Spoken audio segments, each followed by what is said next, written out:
कादिर, एक चीज़ मैं आपसे पूछना चाहूँगी उस्मान कादिर से रिलेटेड। उन्होंने डॉक्टर नजीब का कहा कि मेरा जो है वो नुकसान करने वाले वो हैं। डॉक्टर नजीब वाहिद डॉक्टर नहीं है जिनसे बहुत सारे प्लेयर सेटिस्फाइड थे। देखें, वो भी एक रस्तू थे पाकिस्तान टीम में। अब ये साइंसदान इकट्ठे हुए हैं, मैं इनको प्लेयर नहीं कहता या मैं इनको मैनेजमेंट नहीं कहता, ये साइंसदान है। ये अपने अपने जो उनके फार्मूलाज है ना, उनके तजर्बे कर रहे हैं पाकिस्तान टीम के ऊपर।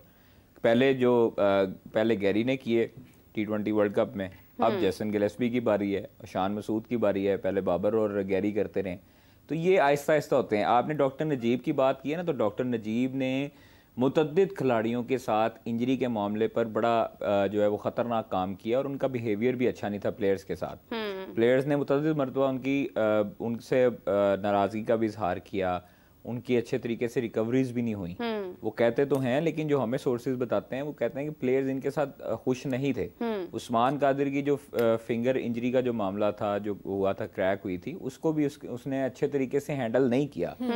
आप देखें, एक प्लेयर को जब आप बुलाते हैं ऑस्ट्रेलिया से और आप उनको कहते हैं कि आप हमारे पास आए हैं, आप खेलें। जब इनके वालिद साहब की डेथ हुई, अब्दुल कादिर मरहूम की, उसके बाद एहसान मानी थे आई थिंक वहाँ पर चेयरमैन, तो उनके साथ मुलाकात हुई, उन्होंने टीम में शामिल हुए। उस्मान कादिर अच्छे बॉलर हैं, लेकिन उनका मसला ये है कि उनकी जो लाइन लेंथ थी वो अच्छी नहीं थी उस टाइम पर। अब उन्होंने बहुत बेहतर कर लिया, लेकिन उनको चांसेस नहीं दिए जा रहे। आप देखें, अहमद शहजाद जो मर्जी है सारा कुछ है, उन्होंने रन्स किए डोमेस्टिक में, आपने उनको पीएसएल में मौका नहीं दिया। उमर अकमल पीएसएल में मौका नहीं दिया। जब आप प्लेयर्स को ऐसे बैकफुट पे करते हैं तो फिर प्लेयर्स ऐसे ही आपके जो है ना वो अगेंस्ट जाते हैं, और फिर प्लेयर्स डिसहार्ट होकर आते नहीं है क्रिकेट में वापस। हसन अली की इंजरी चल रही है, उसके साथ एहसान उल्लाह जो हमें सोर्सेज बताते हैं, एहसान उल्लाह के वालिद आए, तो एहसान उल्लाह के वालिद से मैंने बात की कि जी उसकी इंजरी का क्या मामला है। उन्होंने कहा जी खुदा का वास्ता है, मैं हाथ जोड़ता हूँ, चेयरमैन से अपील करता हूँ कि उसको स्वाद से जो है वो इधर बुलाएं, वो वहाँ पर सीरियस नहीं कर रहा रिहैब। एहसान उल्लाह ने अपने वालिद को उन्होंने जो है वो नफ़ी किया। उन्होंने कहा जी मैं वो एक बंदे का बयान आया था, मैं देख रहा था टीवी पे, तो वो झूठ बोल रहे हैं, वो ऐसे नहीं है वैसे नहीं है, तो मेरा रिहैब बिल्कुल ठीक जा रहा है। जब प्लेयर अपने साथ सीरियस नहीं होता ना, उस टाइम आपके ये रिजल्ट्स आते हैं। ठीक है, आपके मुतअद्दिद प्लेयर्स फिटनेस टेस्ट का रोला डाला हुआ जी, फिटनेस टेस्ट किधर हुए? अभी तक नहीं हुए। डॉक्टर सुहेल, डॉक्टर नहीं हुए ना। आप देखें, मीरब अभी तक फिटनेस टेस्ट नहीं लिए गए। किधर है वो साइंसदान शान मसूद साहब जो कहते थे फिटनेस पे कंप्रोमाइज नहीं होगा? किधर है वो जैसन गिलेस्पी और गैरी क्रिस्टन जो कहते थे फिटनेस पे कंप्रोमाइज नहीं होगा? करें ना, क्यों नहीं किया फिटनेस टेस्ट? बारिश पे डाली जा रहे हैं, आप इंडोर ले लो भाई। नहीं, अब मोहसिन नकवी साहब ने आकर तो फिटनेस चेक नहीं करनी है ना। उन्होंने एक मोहसिन नकवी साहब ने एक उनको इख्तियार दे दिया है। चेयरमैन का इख्तियार है मैनेजमेंट और एडमिनिस्ट्रेशन संभालना। वो क्रिकेट का तो आप वो जाके फौरी कह सकते हैं कि भाई ये कराओ वो कराओ। सिलेक्शन कमेटी का रोल नहीं है। आप देखें, फिटनेस टेस्ट नहीं हुए, अभी तक सेंट्रल कॉन्ट्रैक्ट पेंडिंग है। सेंट्रल कॉन्ट्रैक्ट क्यों नहीं अनाउंस हो रहे? इसलिए नहीं अनाउंस हो रहे कि आपके फिटनेस टेस्ट ही नहीं हुए। प्लेयर्स ही इंजर्ड हैं आपके। प्लेयर्स इंजर्ड नहीं है आपके प्लेयर्स। आप देखें कि वो जो अब चैंपियंस कप है उसके लिए आजम खान है ही नहीं है कि जी वो फिटनेस पे पूरा नहीं उतरते। नहीं तो वो तो होने भी नहीं चाहिए। एनओसी नहीं प्लेयर्स को दिए गए। आपके बिग बैश में ये हाल हो गया, पूरी दुनिया में आप लोग इस तरह अपना बोर्ड का आपने ये इमेज बना दी है कि आपकी पूरी दुनिया में जो लीग्स होती हैं उसमें बेचारे वो बिग बैश में सिर्फ एक खिलाड़ी पिक हुआ है, उसामा मीर, उसके अलावा कोई पिक ही नहीं हुआ। तो भाई आपके जो दीगर जो खिलाड़ी थे उनको भी तो उनका ब्रेड एंड बटर भी यही है ना। लेकिन अब जो चैंपियंस कप है इसमें नो डाउट पैसा बहुत है खिलाड़ियों के लिए, उनको जरूरत नहीं पड़ेगी बाहर लीग्स खेलने के लिए। लेकिन कम से कम खिलाड़ी जो हैं जो 150 खिलाड़ी होंगे वो अपने साथ तो सीरियस हों कि भाई अपनी फिटनेस को ध्यान रखें। आप देखें इनमें से कौन सा फिट है खिलाड़ी?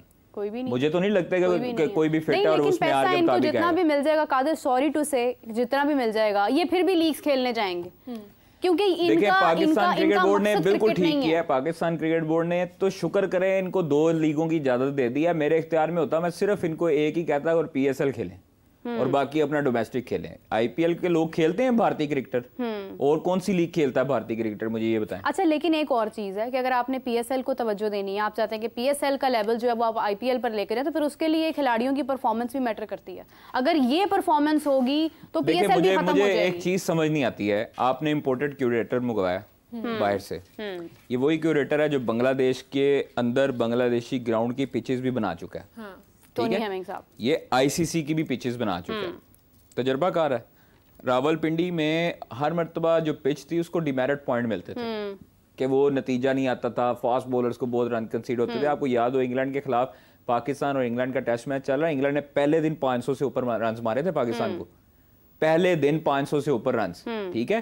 तो उस वजह से के लिए मददगार नहीं हुई। इसमें बॉलर्स को भी मदद मिल रही है, बैट्समैन भी रन कर रहे हैं, पिच अच्छी बनी है, लेकिन जो हमारे न्यूटन और अरस्तु हैं, जो हमारे साइंसदान हैं, उनको पिच रीड करना नहीं आई। अजहर महमूद साहब इतने सीनियर हैं, शान मसूद साहब बाहर काउंटियां खेल के हैं, इंग्लिश झाड़ते हैं, जैसन गिलेस्पी का इतना तजर्बा है, क्यों नहीं पिच रीड की भाई? आप प्रेस कॉन्फ्रेंस में आगे हमसे पिच रीड हुई है, ना हमसे बैटिंग हुई है, ना हमसे बॉलिंग हुई है। और इसी के साथ मैं देख रही थी कि काफ़ी हमने कई दिन हो गया मीरा, अब हम लगे हुए हैं कि परफॉर्मेंस नहीं हो रही है, कोई कुछ देखने को नहीं मिल रहा, लेकिन स्टिल यहाँ पर हम हर चीज़ प्रेशर पर या इन दूसरी चीज़ों पर नहीं डाल सकते जब हमें खुद ही परफॉर्मेंस देखने को नहीं मिल रही है। कादिर, आपका बहुत शुक्रिया, thank you so much for joining us. और मेरा जैसे कि मैं बात कर रही थी अगेन परफॉर्मेंस की, बाबर ने कोई परफॉर्मेंस नहीं की, रिजवान जिनको हम कह रहे थे कि फर्स्ट टेस्ट मैच जो था उसमें उनकी परफॉर्मेंस हमें देखने को मिली थी, कहीं ना कहीं मिली थी, बट आज जैसे मैंने बात की बेतुका शॉट मीरा, उस शॉट के बारे में आप क्या कहती हैं? आपको लगता है कि अगर वो स्टे करते तो रिस्पॉन्सिबली कुछ स्कोर बेहतर हो सकता था? बिल्कुल, मेरे ख्याल से कि हमारे पास अभी हमारे साथ इमरान सुहेल साहब मौजूद हैं, जो कि स्पोर्ट्स जर्नलिस्ट, स्पोर्ट्स एनालिस्ट हैं, वो ज़्यादा बेहतर इसके बारे में बता सकते हैं। अस्सलाम वालेकुम इमरान, कैसे हैं आप? वालेकुम सलाम आप कैसी हैं? हम बिल्कुल ठीक हैं। ये जितना खुश इखलाकी से आपने हमारा हालचाल पूछा है, आप पुर उम्मीद हैं कि जितने रन अभी बन गए हैं, जिस तरह से हमारी बैटिंग ने परफॉर्म किया है, was that okay for you?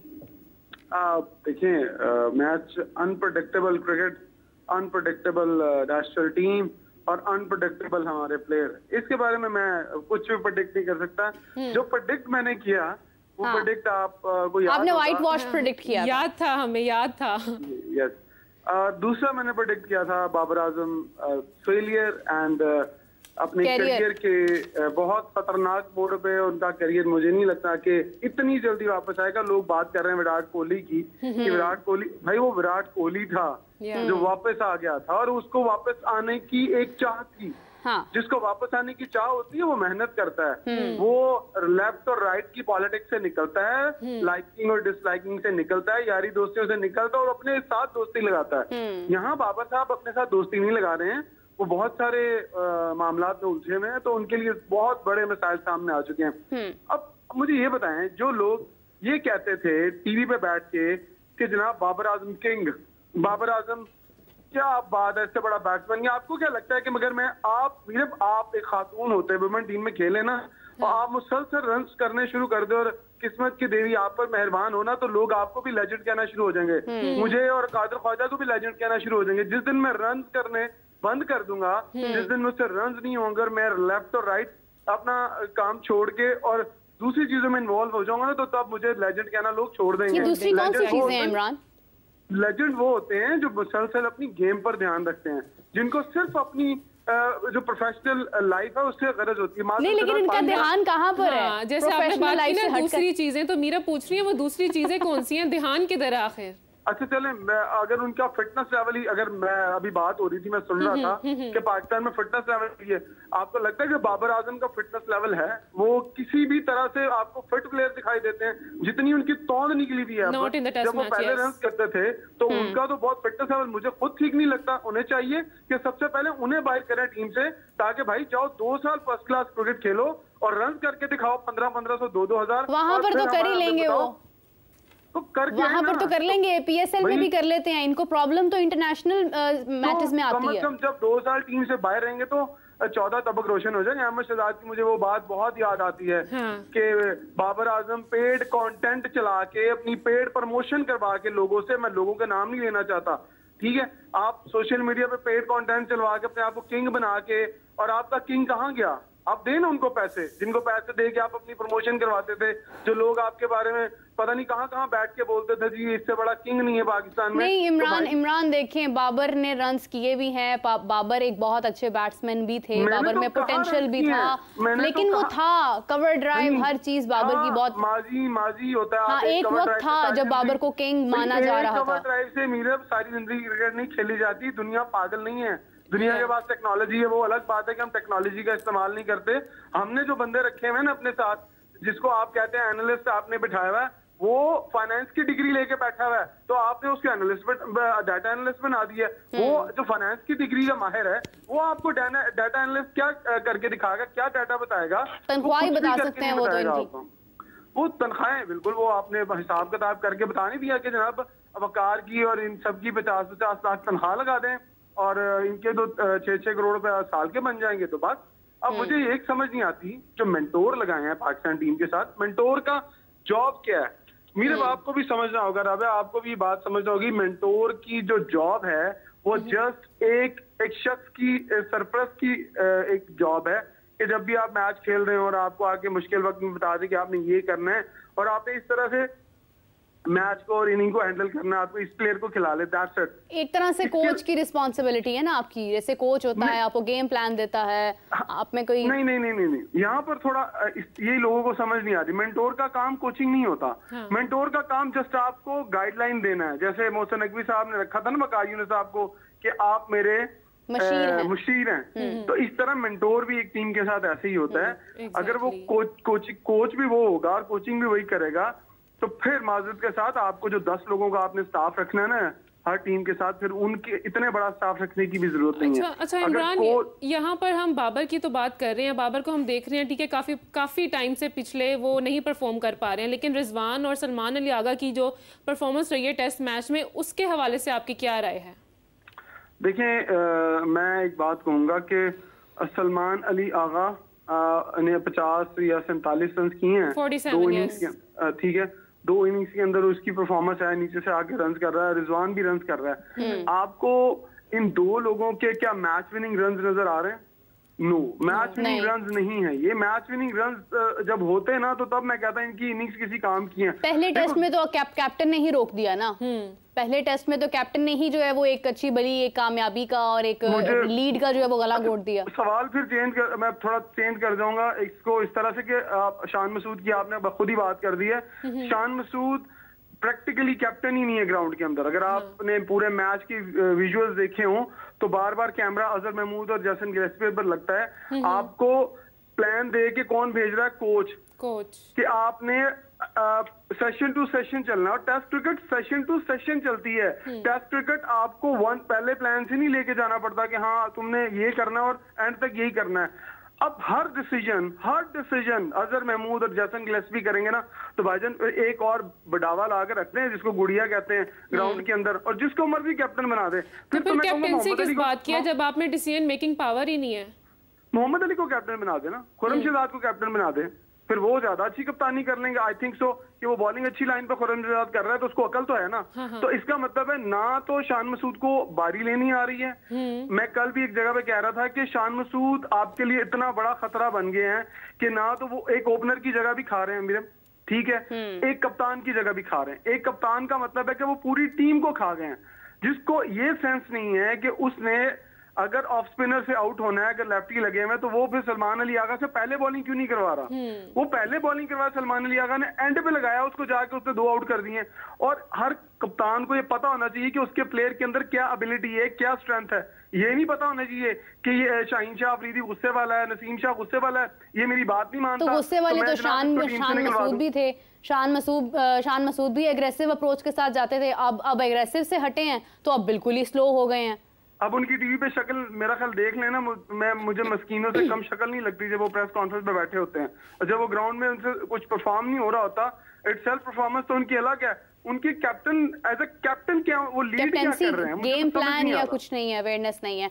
क्योंकि इमरान हमें इससे फर्क नहीं पड़ता कि शान मसूद कितने रन्स कर रहे हैं, हमें फर्क ये पड़ता है कि टीम क्या कर रही है, गेम प्लान क्या है, आपने फील्डर्स को कहां पर किस तरह से सेट किया है। क्योंकि Shan Masood being a captain अगर रन्स नहीं करेंगे तो उससे हमें फर्क नहीं पड़ता, लेकिन अगर टीम गलत उनको हम यूटिलाइज कर रहे हैं या टीम रन्स नहीं कर रही है, दैट मैटर्स।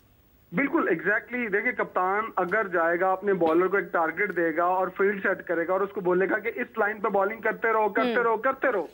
अजहर महमूद और अगर वकार यूनुस रिसेंटली गए भी मेंटोर बने, वो क्या करते थे माजी में? एक साइड पे फील्डिंग सेट करते थे और एक साइड पे बॉलिंग करते थे, दोनों तरफ बॉलिंग नहीं करते थे। अगर आपने 6 आउट कर लिए, मैं हैरान हूं हमेशा मैं कहता हूं कि पहला सेशन जो होता है वो पिच के अंदर मॉइस्चर होता है, वो फास्ट बॉलर उसका एडवांटेज उठाते हैं और वो आउट कर लेते हैं। जस्ट लाइक आज क्या सुबह हुआ, कल आप पाकिस्तान ने पिच के मॉइस्चर का फायदा उठाया, जब कवर ऊपर रहता है पिच के ऊपर तो नीचे से मॉइस्चर ऊपर आता है और फास्ट बॉलर का फायदा होता है। आज क्या किया बांग्लादेश ने पहले सेशन में ही फायदा उठाया, और अगर पहला सेशन ये सरवाइव कर जाते किसी ना किसी तरीके से, तो क्या जरूरत थी इस तरह की मुंह उठा उठा के ड्राइव्स मारने की। मुझे तो समझ नहीं आई कि आप 7वीं 8वीं विकेट पर बॉल जा रहा है, आप लेफ्ट कर दो यार, बल्ला उठाने की बजाय मुंह उठा उठा कर ड्राइव मार रहे हैं। अब मैं हमेशा कहता हूँ कि बाबर आजम को उन्होंने पकड़ लिया, अब बाबर आजम को उसने थोड़ा दूर से इंस्विंग किया है, अब बाबर आजम वही ड्राइव मारने चले गए। भाईजान आपको हर बॉल ड्राइव वाला नहीं मिलेगा, हर पिच उस तरह से नहीं। बाबर आजम ड्राइविंग कैसी करते हैं? बाबर आजम के पास महंगी महंगी गाड़ियां हैं, वो ड्राइविंग मेरा ख्याल है जिस तरह की करते होंगे, लेकिन अब वो उनका तो ड्राइविंग करने को भी दिल नहीं करता होगा जिस तरह की उनकी बैटिंग है। अब तो गाड़ी में भी वो बैठना नहीं चाहेंगे। मे बी उनको टाइम जरूर मिले अब अगले सीरीज के अंदर, और मैं ये चाहूंगा पाकिस्तान क्रिकेट बोर्ड जो है वो बाबर को, जिस तरह उन्होंने ये बड़ा डिसीजन लिया अपनी तरफ से, तो उन्होंने बहुत बड़ा डिसीजन लिया कि 2 मेन फास्ट बॉलर बाहर बिठाएं, तो चलें इतना दिल और गुर्दा और दिखाएं और बाबर आजम को भी बाहर बिठा के दिखाएं और लाइन यंगस्टर्स को। नहीं इमरान, अब आप इतना भी डिसहार्ट ना हो, क्या पता हमें कमबैक देखने को मिल जाए। कहां पर? नेक्स्ट मतलब जो अगली सीरीज है उसके लिए सोच रही है आप?